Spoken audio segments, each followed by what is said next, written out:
Hello guys, अस्सलाम वालेकुम, नमस्ते एंड सत श्री अकाल जी। कैसे हैं आप सब? उम्मीद है आप सब खैरियत से होंगे, खुशहाल होंगे, फिटफाट होंगे, मजे में होंगे। हम मैं आपके होस्ट, मेरा नाम मोहम्मद शबान, मेरे साथ है जी मैं हूं मिस्टर पतलो। आज की वीडियो बड़ी इंटरेस्टिंग होने वाली है, इतनी ज्यादा कि जो हमारे फार्मर्स हजरात हैं ना, वो देख के ना उनको बड़ा मजा आने वाला है। और खास करते हैं हमारे पंजाबी भाइयों, खास तौर पे हमारे पंजाबी भाइयों के लिए बड़ी इंटरेस्टिंग होने वाली है। उसकी रीजन ये है कि शुगर कैन जो गन्ने की फसल है, वो पाकिस्तान में किस तरह तैयार की जाती है और इंडिया के अंदर किस तरह। अब पाकिस्तान में शुगर मिलें भी बंद होने लगी हैं, सारे गन्ने की फसल खत्म हो गई है। ओके, तो अब उगाने की बारी आ गई है, तो मतलब कि अब दोबारा दूसरा सीजन, नया सीजन। ये मैंने सुना है कि ये वाहिद फसल है कि जो सारा साल आपकी चलती है। सारा साल मतलब इसमें सारा साल खर्चा करना है आपने, ये नहीं कि सारा साल चलती रहती। सारा साल आपको पैसे नहीं देगी वो? नहीं, पैसे एक बार देती है। ओके, यानी कि साल के बाद पैसे देगी। साल के एक बार। इसमें असल में एक फायदा है कि इसको एक बार आप बीजो, 3 से 4 साल आप आसानी से अपनी उसकी फसल उठा सकते हो। एक बार काटोगे, दूसरे साल फिर काटोगे, एक ही दफा के वो बीजने पे आप 3-4 फसलें यार ये तो फिर बड़ा मुनाफेमंद वो बिजनेस है, कारोबार है भाई। इसमें ना आप ज्यादातर देखा है ना पाकिस्तान में ना, एक तो ज्यादातर जो वो है ना स्प्रे सेंटर वाले, वो पढ़े लिखे हैं नहीं, इस तरह की दवाइयां देते हैं कि वो ना फिर खत्म हो जाता है। ओके, यानी कि वो अपने लालच के पीछे वो ये काम करते हैं, फसलें तबाह वगैरह हो जाती है। तो मेरे ख्याल में वीडियो स्टार्ट करते हैं। दरमियान में हम अपनी भी वो क्या नाम है बातचीत हमारी चलती रहेगी, तो वीडियो स्टार्ट करने देखते हैं। सबसे पहले हम पाकिस्तान की कवर करते हैं, उसके बाद हम चलेंगे इंडिया की तरफ और वीडियोस देख के आपको अंदाजा हो जाएगा कि किस पैमाने पे ना वो काश्तकारी की जा रही है। पाकिस्तान में जो शुगर केन का अगर हम देखें कौन से वक्त भाईजान मैं आपको बताता चलूं कि इसने आज मुझे वीडियो नहीं करने देनी। ये भाई शुरू होने से पहले मुझे इतनी बातें सुना चुका है कि इसमें तो मैं शेर हूँ, इसमें तो आपकी मुझे जरूरत ही नहीं है भाई। तो मैंने कहा चलो ठीक है यार, मैं इसी वजह से वीडियो भी इसी वजह से लेके आया हूँ, तो देख लेते हैं भाई। इसके लिए मौजू है काश्त करने के हवाले से, और इसको किस तरह की मिट्टी जो है ना इसके काश्त के लिए चाहिए। बिस्मिल्लाहिर्रहमानिर्रहीम जी। सबसे पहली बात तो है जी कि गन्ने को उगाने के लिए सबसे मौजूद वक्त वो होता है जब उसकी जड़ बहुत अच्छी निकल सके और उगने के बाद उसको मौसम की सख्तियों का कम सामना करना पड़े। तो पाकिस्तान में और ख़ास तौर पे सेंट्रल पंजाब से दाएं और बाएं के अंदर जो सही कह रहा है वो, क्योंकि ये ना सर्दी के अंदर ना इसको सबसे पहले आग नहीं लगाते इसकी खोरी को, क्योंकि सर्दी में आग लगेंगे ये नहीं होगा। ये जो फसल है ये होने वाली, जितनी गर्मी आएगी ये उतना बढ़ता जाएगा। मतलब कि इसका सर्दी में ये जल जाती हैं इसकी जड़ें। हाँ सही इसको गर्मी की जरूरत है, वो या तो सितंबर में होता है, यानी कि सितंबर की जो काश्त है इसलिए हाथ से तो इसको पानी वगैरह की भी जरूरत नहीं कुछ खास पड़ती होगी। पानी की नहीं, हाँ पानी की भी नहीं पड़ती इतनी, क्योंकि इसको पानी देते हैं 15 दिन बाद। स्टार्ट में तो उगने टाइम 8 दिन बाद 15 दिन, कोई टाइम ऐसा भी आता है मंथ बाद भी देते हैं। ओके, मेरे ख्याल में वीडियो तो देख लेना। उसके बाद अब ये पार्ट छोटा सा पार्ट है वो करते हैं। भाई मैं तेरी फीलिंग समझ रहा हूँ, तू पॉइंट ना बस ध्यान में रख, तो बाकी इवेंट में डिस्कस करते हैं भाई। इस्तेमाल की जाती है, लोग उसको बहुत सक्सेसफुल समझते हैं, क्योंकि सितंबर से लेकर अक्टूबर में उसने उगना है और उगने के बाद सर्दी आने से पहले उसने अपना पौधा जो है वो बहुत अच्छे तरीके से ना मेंटेन कर लेना। दूसरी चीज़ इसमें मैं समझता हूँ कि जी आप सबसे अच्छा जो निज़ाम है दूसरे नंबर के ऊपर वो फरवरी काश्त का है। फरवरी कल्टीवेशन जो है उसके अंदर पौधे को भी उगने का और उगने के बाद जड़ को स्टैब्लिश करने का बड़ा अच्छा मौका मिलता है, क्योंकि ये अब मौसम गर्मा की फसल है, C4 क्रॉप है। इसके अंदर जो है वो बहुत अच्छे ग्रेमिनी फैमिली से बिलोंग करती है। ये तमाम चीज़ें जो हैं इसके अंदर जो है वो हम हर सूरत में गर्मी के मौसम को सपोर्ट करते हैं, और जितनी ज़्यादा गर्मी के अंदर ये पौधा और हबस के अंदर होगा उतनी ज़्यादा इसकी जो है ना वो प्रोडक्शन, इसकी हाइट, इसका वजन और इसकी शुगर रिकवरी जो है बढ़ती जाएगी। तो बेहतर है कि इसको फरवरी काश्त में लगाएं या इसको सितंबर काश्त में लगाएं। जैसे हमने देखा 4 सदा KPK में बहुत ज़्यादा शुगर केन लगाने के हवाले से फेमस है। फिर पंजाब का महाराष्ट्र जो फोटो हार्ट छोड़ दें, बाकी ओवरऑल पूरा पंजाब जो है, तो देखिए जी बताइए कि किस तरह कितना एरिया जो है ना पंजाब में, सिंध में, खैबर पख्तूनख्वा में इसके ऊपर शुगर केन की कल्टीवेशन के लिए इस्तेमाल होता है। शुगर केन जी हमारी इस वक्त मेजर क्रॉप्स में से एक क्रॉप है, और गंदम के बाद और दूसरा यानी कि ये दूसरी और तीसरी अहम फसलों में एरिया के हिसाब से समझी जाती है, बहुत बड़ी शुगर रिकवरी के लिए, क्योंकि हमारी कौम जो है वो मीठा खाने की हमेशा से आती रही है। तो जब तक मिठास ना हो किसी खाने के अंदर, पीने की चीज़ के अंदर, तो उसके लिए शुगर रिकवरी यानी कि चीनी बनाना जो है वो सबसे ज़्यादा जो है, वैसे दुनिया में और कुछ 6-7 फसलें हैं जहाँ से चीनी निकाली जा सकती है, लेकिन चूंकि इसकी परसेंटेज ऑफ रिकवरी बहुत ज़्यादा है, 1 एकड़ से बहुत बड़ी मिकदार में चीनी और चीनी का जो इसका शरबत है इसे निकाला जा सकता है, जिसको आमतौर पे हम शुगर जूस कहते हैं। तो इसलिए ये पाकिस्तान में बहुत बड़े एरिया पे लगाई जाती है। दर्जनों शुगर मिल्स पाकिस्तान में मौजूद हैं और हर एरिया में, अब इसके पीछे 2 बड़ी वजूहत हैं, कहीं पे इसको मौसम सूट करता है और कहीं पे इसको ज़मीन रास आ जाती है। तो जहाँ पे ज़मीन रास आती है वहाँ पे इसको ज़मीन की रासियत की वजह से ज़्यादा, जैसे मर्दान में और उन जगहों के ऊपर, हालांकि वहाँ पे गर्माइश का पीरियड जो है वो ज़रा कम है। जो कलर वाली ज़मीन है उस पर नहीं, जितनी भी सख्त ज़मीन हो ये होगी, यानी कि इसकी जमीन से कोई लेना देना नहीं है, जमीन से कोई लेना देना नहीं। ये तो बड़ी वो एक ना हैरानी वाली बात बता रहे हो। हालांकि कोई भी फसल उगाने से पहले जमीन का प्रॉपर मुआयना करते हैं। हाँ, हर कोई मिट्टी चेक करते हैं कि किस तरह की, भाई मैं अगर इस पे इन्वेस्टमेंट कर रहा हूँ, कल को मुझे वो आउटकम देगी नहीं देगी, क्या होगा। ये तो इस पे आप जितना खर्चा कर लो ना, ये सोच के कि आपको ये मुनाफा देगी ही देगी, ये तो पक्की बात है। सिर्फ एक शर्त पे कि इसको वो कीड़ा वगैरह या कोई इस तरह के ना लगे। हाँ ओके। सिंध में और रहीमियार खान से ऊपर का जो एरिया है समुद्र की तरफ जो है, वहाँ पे इसकी पैदावारें जो है बहुत ज़्यादा आती है। पाकिस्तान में अगर हम इसके मेथड ऑफ कल्टीवेशन की बात करें, इसमें कौन से तरीके हैं? इसको इसकी बर्ड्स ली जाती है, इसका सीड लिया जाता है, या क्या मतलब इसको किस तरह कैसे लगाया कैसे जाता है? अच्छा जी, शुगर केन जो है बड़ी मजे की फसल है, ये अपना बीज भी बनाता है और इसको सोमैटिक तरीके से, यानी कि इसकी अपने ये मैं अभी आपसे सुना वैसे है कि गन्ने का सीड भी होता है, मेरे लिए बड़ी हैरान कन बात है। गन्ने का ये जो इतना सा तोड़ के उसी को उसके अंदर यानी कि वो गन्ने को ही यानी कि वो तोड़ के थोड़ा सा, तो ये गन्ने को ही तोड़ के हमारे पास तो करते हैं, गन्ने को तोड़ के ना उसके बड़े गन्ने को उसके टुकड़े टुकड़े करके ना उसको जमीन उसको ही उगाते हैं। 90% से ज्यादा काश्तकार ये समझते हैं कि कटिंग से लगाया जाता है, सोमैटिक तरीके के साथ लगाया जाता है, ज्यादातर जो है इस पोर्शन को वो इस पे करते हैं क्योंकि टुकड़े वाला उनके पास बीज का पता है कि ये उगना ही उगना है, सीड का कोई पता नहीं होता। आपकी जहाँ पे इसकी आंख मौजूद है, उस आंख से इसकी ग्रोथ जो है जनरेशन ली जाती है, लेकिन असल में जो इसका तरीका है, ये अपना फज पैदा करता है, ये अपना बीज बनाता है।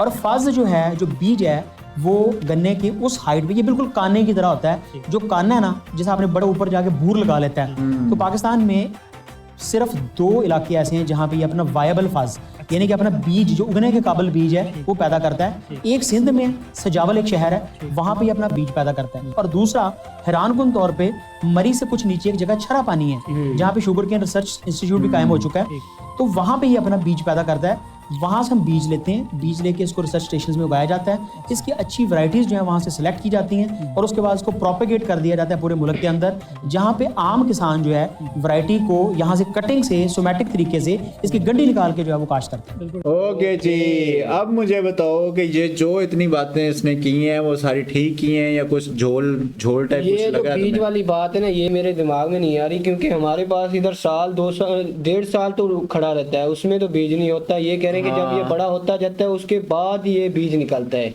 ये बात मैं कह रहा हूँ, मैंने भी पहले नहीं सुना था किसी से। हालांकि मेरे अपने रिलेटिव्स हैं, मेरे अपने वो दोस्त वगैरह हैं, वो प्रॉपर ये फार्मिंग वगैरह का काम करते हैं, जमींदार हैं, लेकिन उन्होंने मुझसे आज तक कभी ऐसी बात नहीं की। हमारे पास जो पहले गन्ने थे ना वो बहुत ही अच्छे थे। 34 एक थी वो जो थी ना 34 कहते थे उसको। अच्छा, ये तुम बता रहे थे कि इसमें साइजेस या नंबर्स का कोई इशू कोई होता है कि कितने नंबर वैरायटीज में एक 34 होती थी, वो खाने के लिए वीआईपी जबरदस्त होती। उसको फंगस लग गई, उसकी मतलब अब खत्म हो गई पाकिस्तान में, पूरे पाकिस्तान में वो मिलती ही नहीं है, इतनी वो रेयर कह लो कि वो उसका वेट भी ज्यादा वीआईपी होता था। और अब आ गई 33 है, 77 है, 76 है, जंग है, 44 है, काफी सारी अब आ गई है। और वो खाने के लिए नहीं है ठीक, क्योंकि बंदा नहीं। चलो एक चीज मेरे और माइंड में, वो हम एंड में डिस्कस करते हैं। यार ये वीडियो मैंने फार्मिंग के रिलेटेड निकाली थी, लेकिन ये तो कोई कोठी नुमा, और इधर तो कोई ये फार्मिंग वालों की होती कोठियां हैं, जो फार्मिंग करते हैं वो कोठियां ही बना के बैठते हैं, ऐसे थोड़ी फार्मिंग करते हैं। ये कोई एक तो उसका कोठी भी होगी, उसकी डेरा भी होगा उधर एक ही जगह पे। ऐसे ना अपने से चवले मार, देखने दे।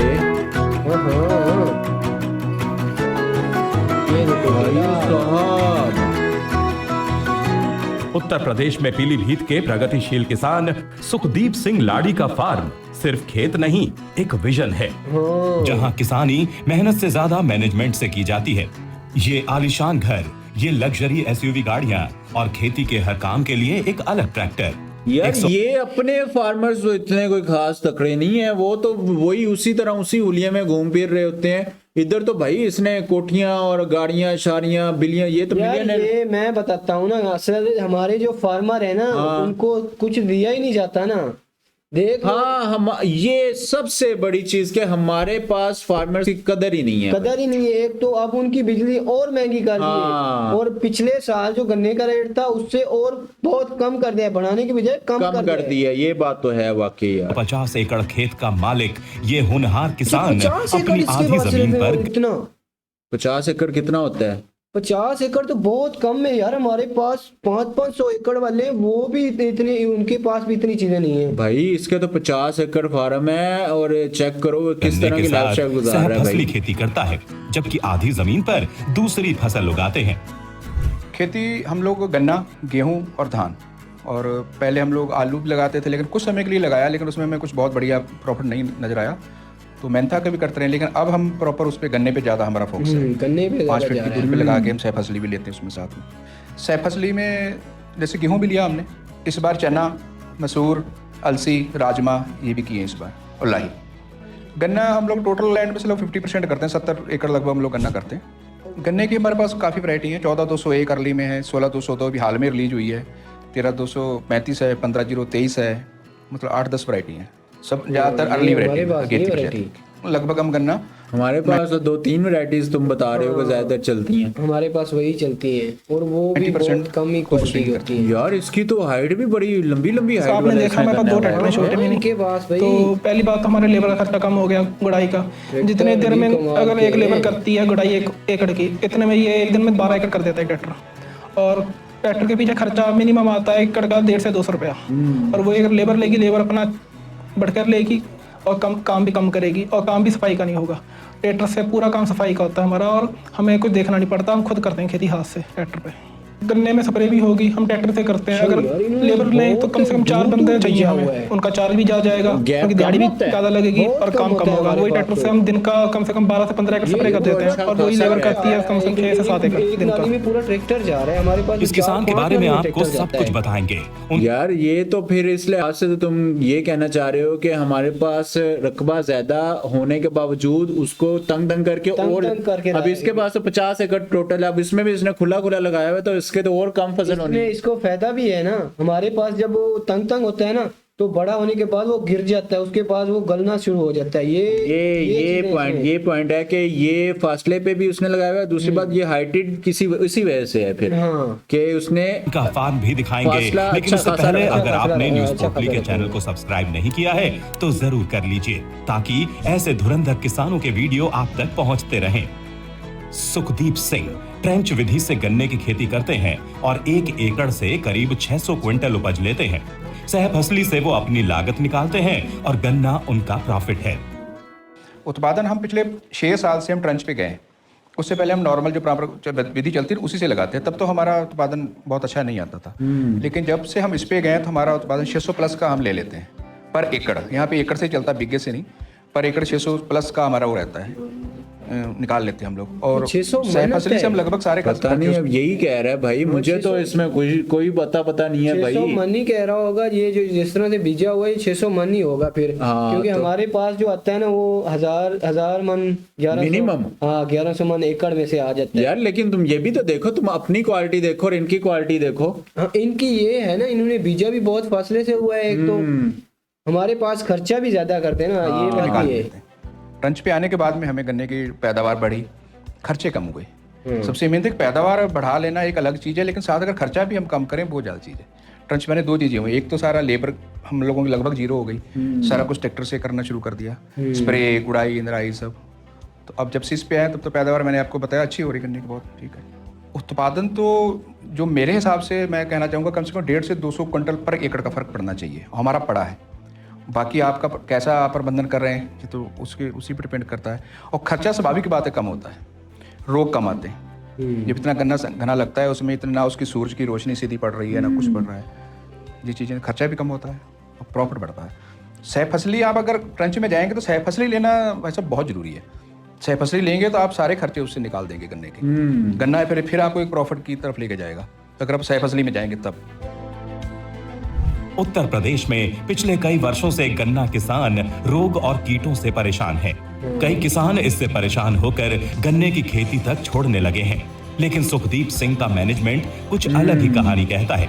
उनके खेतों में गन्ना ऐसे लहला रहा है जैसे बीमारी का कोई नामो निशान ही ना हो। जहां बाकी किसान मुश्किलों से जूझ रहे हैं, वहीं सुखदीप का फार्मिंग स्टाइल सब पर भारी है।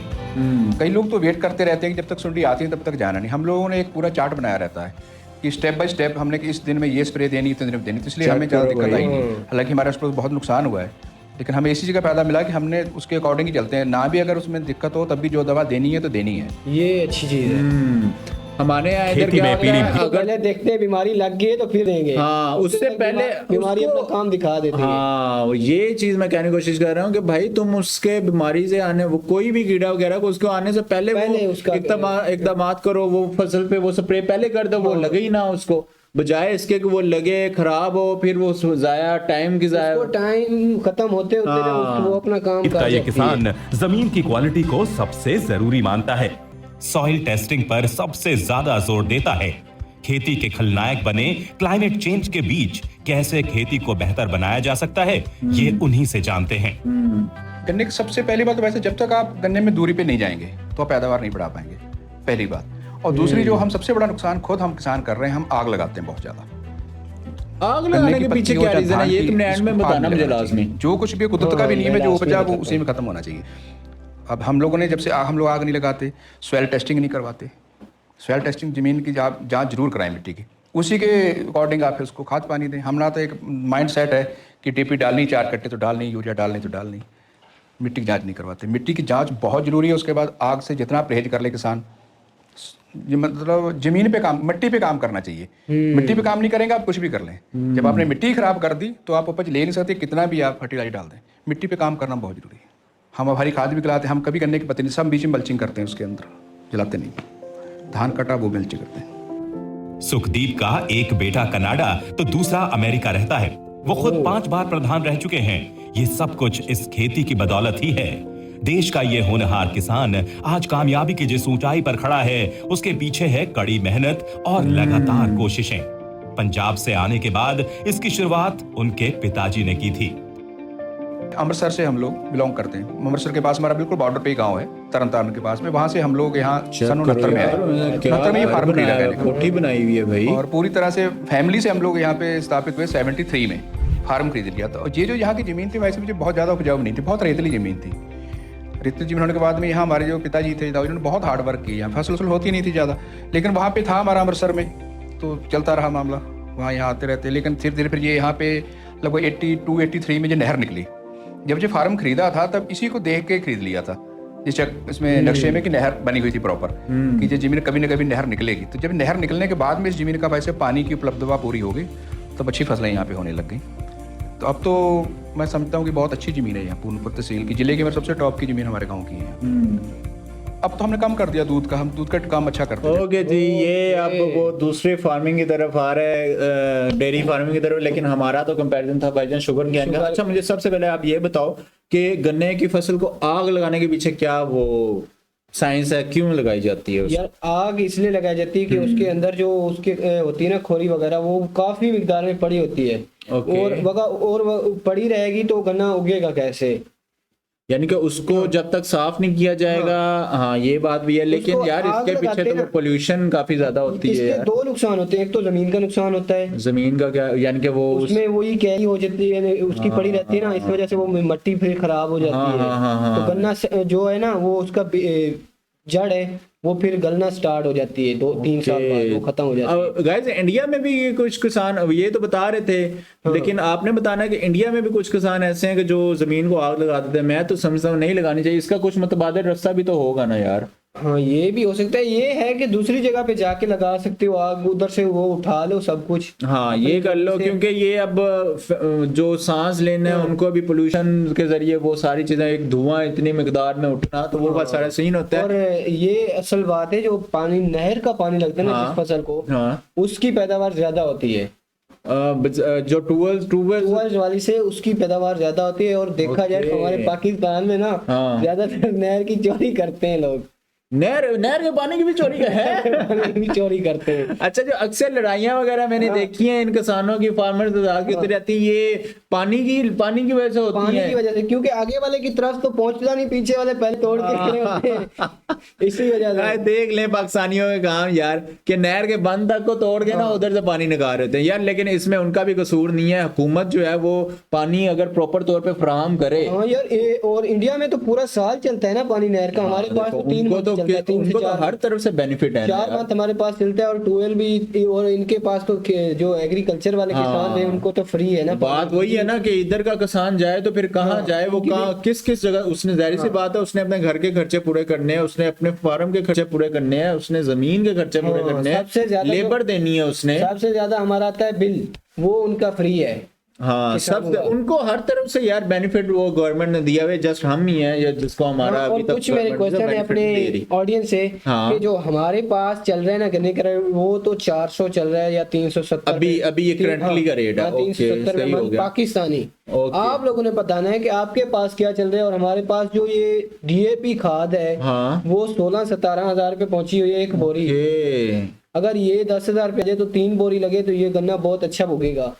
ये अब 2 ही लगाते हैं। तो भाई पतलू भाई के क्वेश्चन का आंसर हमने लाजमी करना है, जो इसमें क्वेश्चन पहुंचे। क्या रेट चल रहा है इन हाँ, और उधर फसल जिस तरह ये हमारे तरफ, तो मैं नहीं समझता कि ये किसानों की इतनी बड़ी बड़ी कोठियां होंगी, तो उधर तो हमने देख भी लिया। नहीं, तो बाकी गाइस आपने लाजमी बताना है आपको ये टॉपिक इस तरह का लगा है। इस तरह का इन्फॉर्मेटिव टॉपिक अगर आप देखना चाहते हैं तो वो भी आप हमें लाजमी कमेंट सेक्शन में बता सकते हैं।